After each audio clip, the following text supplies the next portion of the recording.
Hello बच्चों, let's read the question. The velocity time graph of linear motion is shown below. The distance from the origin after 8 seconds is, here we have given a graph with 4 options. Now to answer this question, first we will discuss here the key concept, and here the key concept is velocity time graph.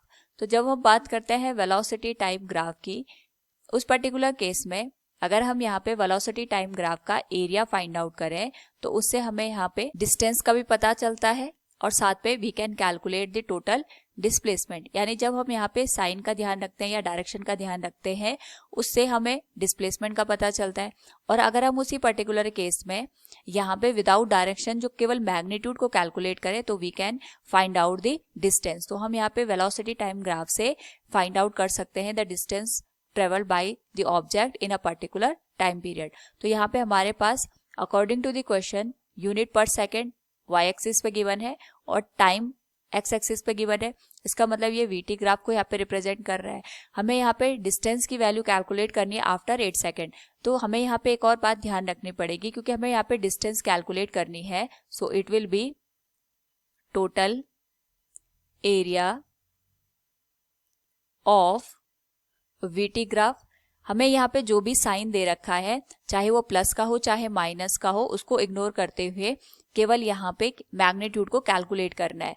And for that we can calculate the value of distance that will be, सबसे पहले जो हमारे पास area आएगा अगर हम इसको naming दे दें it will B, ये 0 से स्टार्ट हो रहा है, इसको हमने नाम दे दिया ए, इट विल बी पी। तो यहाँ पे एक ट्रायंगल बन रहा है, this will be first area.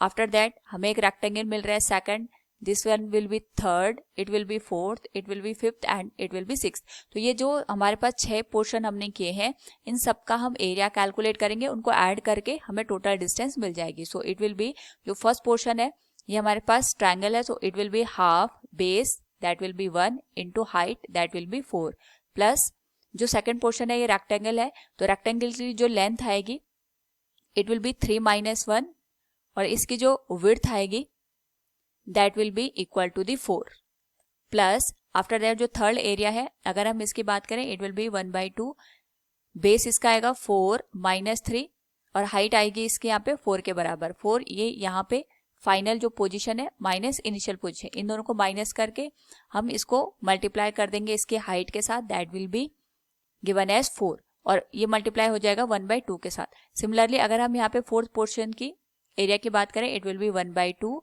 जो बेस एरिया है इसका इट विल बी 5 - 4 इंटू इसकी जो हाइट आएगी दैट विल बी, यहाँ पे -2 दे रखा है लेकिन हम यहाँ पे -2 न लेके इसको 2 लेके चलेंगे क्योंकि माइनस साइन हमें ये इंडिकेट कर रहा है कि इसने अपनी डायरेक्शन को यहाँ पे चेंज कर दिया है। तो यहाँ पे हमें यही ध्यान रखना है डिस्टेंस कैलकुलेट करते हुए कि केवल मैग्नीट्यूड को हम कैलकुलेट करेंगे।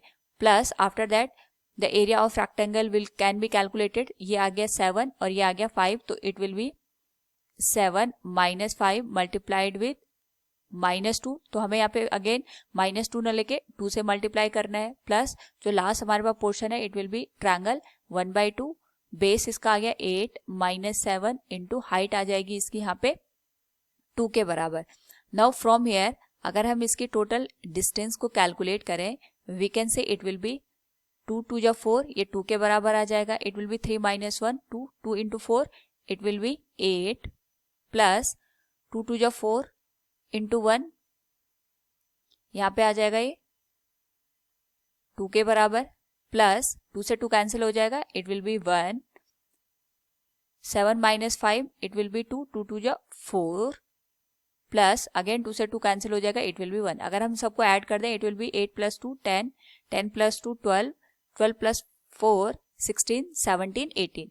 टोटल जो डिस्टेंस आएगी it will be equal to the 18 meter. So from the given question we can say here the distance from origin after 8 seconds is 18 meter. Option A will be the correct one. Hope all you understood it. Thank you and best of luck.